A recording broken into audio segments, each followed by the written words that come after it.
Repete comigo aí, ó. Quando o Cruzeiro ganha, o mundo fica da hora. É ou não é? É bom demais, né? Nada tira a alegria do cruzeirense depois de uma vitória do Cruzeiro, irmão. Seja ela qual for, pode ser de jogo treino, pode ser jogo oficial e até de amistoso. É isso, Cruzeiro entrou em campo, a gente vai tá lá torcendo e vai estar acompanhando para vir aqui depois ainda fazer um pós-jogo e trazer um breve comentário para vocês aí do que eu vi do jogo como torcedor aqui. Eu quero também saber a sua opinião do que você viu deste jogo, desta vitória do Cruzeiro por 3-2 contra o Red Bull Bragantino, jogo lá em Bragança Paulista. Fala aí nos comentários o que você achou da partida, quem foi o melhor jogador, quem foi o pior, qual foi o destaque positivo e negativo. Vai falando aí nos comentários que depois a gente vai resenhando junto com vocês. E agora eu vou dar a minha opinião aqui, quem sabe não seja a mesma do que você viu dessa partida. Gente, olha só, uma vitória importante, sim, e um jogo importante também, pelas duas situações que aconteceram. Primeiro, vamos falar aqui do primeiro tempo do Cruzeiro, aí pelo lado ruim, o lado negativo do que foi a partida, né? Onde o Cruzeiro perdeu, dentro dos 45 minutos, perdeu por 2-0 para a equipe reserva aí do Bragantino. E muitos já começavam ali, né? Eu mesmo já estava chateado, a gente começou a postar, ficou puto. O Alex Gargalhado, o torcedor que fica dando aquelas risadas do Atlético, já começou a postar vídeo. Não vou nem zoar, né? E é assim que aconteceu, só que, né, não é assim que a banda toca. O futebol, né, tem 90 minutos ali, às vezes é um pouquinho mais com a do tempo extra, então tem que esperar o jogo acabar pra gente poder comentar. Mas do primeiro tempo, tô até aqui com o aberto aqui no notebook do lado, que eu queria falar com vocês direito aqui. Não sei se vai dar pra ver, vai adiantar vocês verem ou não, né? Mas é a questão do time titular do Cruzeiro. O Pepa, gente, trouxe um time que, no papel, quando a gente viu ali, eu achei positivo. Muitos torcedores falam assim, pô, legal, tá um time diferente.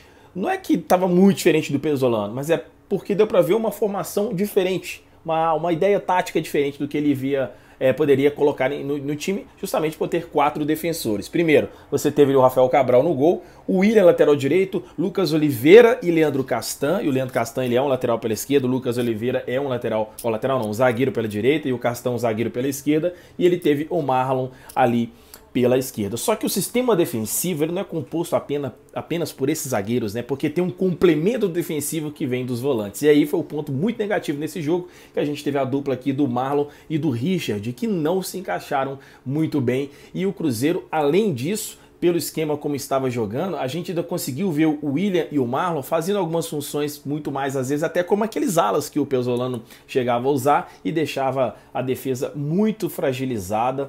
E o Ramiro, para mim, uma grande decepção, não consegue, eu acho que ele é muito lento, ainda não é o Ramiro que muitos achavam que seria aqui, né? O Richard é jogador recém-chegado, pode agregar alguma coisa, mas ainda a gente não vai conseguir ainda ver por enquanto aqui, né? Mas talvez seja só um jogador de complemento de elenco. Mas, cara, do meio pra frente, até que parecia, que foi meio pra frente, que eu digo só ali, ó, o Matheus Vital, o Nicão, Wesley e o Gilberto. O Wesley, a gente sabe como é, ainda tentou algumas coisas. O Vital, o melhor jogador do Cruzeiro neste primeiro tempo. O Gilberto buscando, participando, mas ainda não é o Gilberto que a gente acha que vai acontecer no Cruzeiro e não chegou naquele ponto porque ainda falta essa criação para ele, né? Eu acho que, por exemplo, se o Gilberto tivesse no segundo tempo, as coisas seriam diferentes. Mas aí, né, entrou o Matheus Davó depois ali. Agora, o Nicão, rendimento muito abaixo. Não sei se depois da contusão lá, né, que ele acabou cortando a perna. Não sei, mas teve uma queda muito brusca aí. Mas o Vital, o jogador mais importante para mim deste primeiro tempo. Só que o Cruzeiro perdeu por 2-0. O Cruzeiro jogou mal. A equipe do Bragantino dominou o jogo. E aí o que acontece? Vai para o intervalo e o Pepa faz aquela conversa ali com os jogadores. Muitas modificações já começaram a acontecer. E as principais delas eu destaquei, estou colocando até aqui no minha caderneta, que foram o Kaique pela esquerda, mas aí não muda muito para o Marlon não, porque além do Vital, o Marlon também estava bem. O Marlon joga bem, é um bom jogador. Se for dessas contratações aí, eu acho que foi muito positivo. E aí, cara, o Kaique entra, continua ali do mesmo nível pela esquerda. Lá pela direita a gente teve o Igor Formiga, mas ainda eu acho que é um jogador para ser reserva mesmo e se pá, não sei, é muito fraco, ainda não me agrada não. Agora, outro pela esquerda que jogou ali como ponta foi o nosso querido Stênio, o garoto Stênio aí da base do Cruzeiro, jogador de seleção e tudo mais, né, seleção de base. O Stênio deu uma bagunçada. Tudo bem que às vezes não ajeita o corpo para chutar, falta ainda melhorar alguns fundamentos ali e tal, que talvez uma sequência de jogos um profissional pode ajudá-lo, mas foi um jogador arisco pela esquerda e acabou atrapalhando um pouco ali a defesa do Bragantino. Agora, antes de continuar a falar tudo isso aqui, não se esqueça, o time do Bragantino meio que no segundo tempo mudou, né? Porque no primeiro tempo era o reserva, vencendo o Cruzeiro, e no segundo tempo foi o titular. E por incrível que pareça, aconteceu as duas coisas com os dois times. Os titulares dessa vez não deram certo. E os reservas é que atuaram bem neste jogo. Dando sequência aqui, eu falei de Kaique Stênio. Daniel Júnior pelo meio foi um jogador muito importante também. Ele deu uma mobilidade que ele esperava do Nicão fazer no primeiro tempo e ele acabou fazendo no segundo tempo, movimentando ali pelo meio, caindo pelas pontas também, né? Agora, o grande destaque que a gente não pode deixar de falar é o cara que pegou a abraçadeira de capitão depois que Rafael Cabral saiu para a entrada do Anderson, né? O goleiro fez a sua estreia com a camisa do Cruzeiro. E que fatiada, hein, o Anderson? Gente do céu, o cara deu uma fatiada na reposição de bola. Seguro, hein? Olha lá, hein, Rafael Cabral. Tô de olho aí, porque a torcida, se for para escolher fazer votação hoje, o Anderson é o titular, hein? Olha, hein, Cabral, fica esperto aí. E é o seguinte, cara, o Machado pegou a abraçadeira de capitão e mudou o jogo. É o cara que me lembra o Fabrício Guerreiro quando jogava no Cruzeiro, sabe? O estilo de jogo. O Machado ele é um dos remanescentes da temporada passada. É um jogador que tem entrega, tem raça. Às vezes o torcedor pegava muito no pé, cara, mas eu gosto muito do estilo do Machado. E pode agregar bastante nesse meio de campo do Cruzeiro. Que as modificações, né, que chegaram a acontecer, eu acabei perdendo aqui onde é que eu anotei, mas no segundo tempo entrou meio que o time inteiro, né, mas ele teve ali também junto. Matheus Jussa acabou entrando, teve a entrada do Ian Lucas, do próprio Neto Moura também, e aí o Cruzeiro ficou diferente ali. Mas quem sobressaiu em todos esses foi o Felipe Machado, tanto pelo gol de pênalti, tanto também pelo gol de letra, o gol ali de virada, né? Então foi importante. Eu esqueci de falar, teve o gol do Matheus Vital, né? Com a bola resvalada ali, quase aquela bola não entra, né? Quase, mas pelo menos entrou.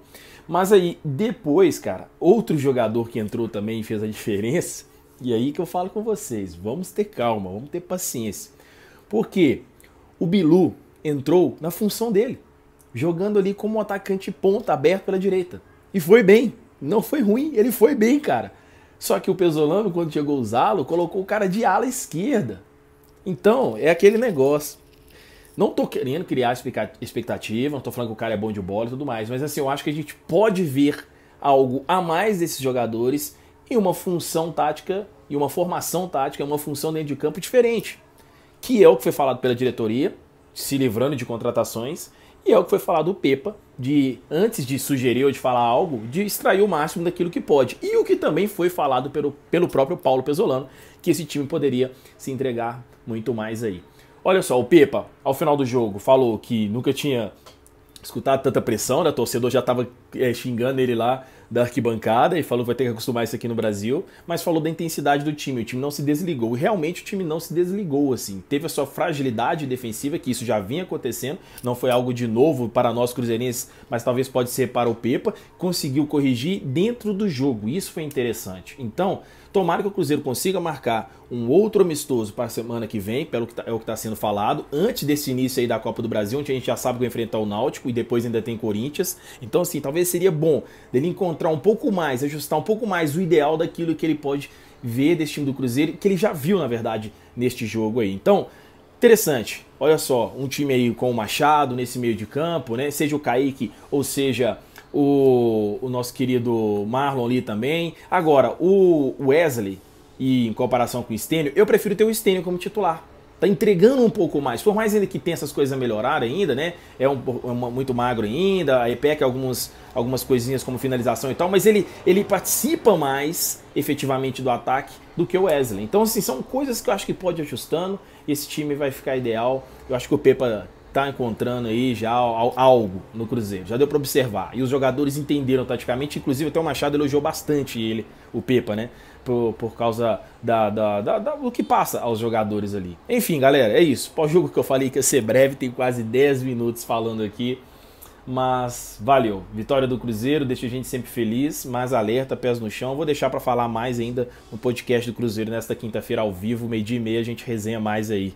Fechou? Grande abraço para vocês aí, um bom final de quarta-feira. Vamos que vamos, hein? Cruzeiro sempre. Grande abraço. Valeu. Ah, só para encerrar e falar, porra, Cruzeiro. Legal fazer a transmissão no canal, mas a qualidade pecou demais. Muito fraca a qualidade da conexão do Cruzeiro. Travou demais, eu tive que assistir no canal do Bragantino, cara. Inclusive agradecer o salve aí do Chikungunya lá, nosso grande parceiro do Desimpedidos, mandou um salve pra gente na transmissão ao vivo. Lá tava impecável, alto nível de transmissão, narração, comentário, muito legal, bem melhor que tava no Cruzeiro. Acho que o Cruzeiro precisa ajustar e melhorar muita coisa para trazer essa qualidade que o torcedor merece, valeu? Porque teve mais audiência lá, mas tava pecando na qualidade. Um abraço para vocês, tamo junto e tchau.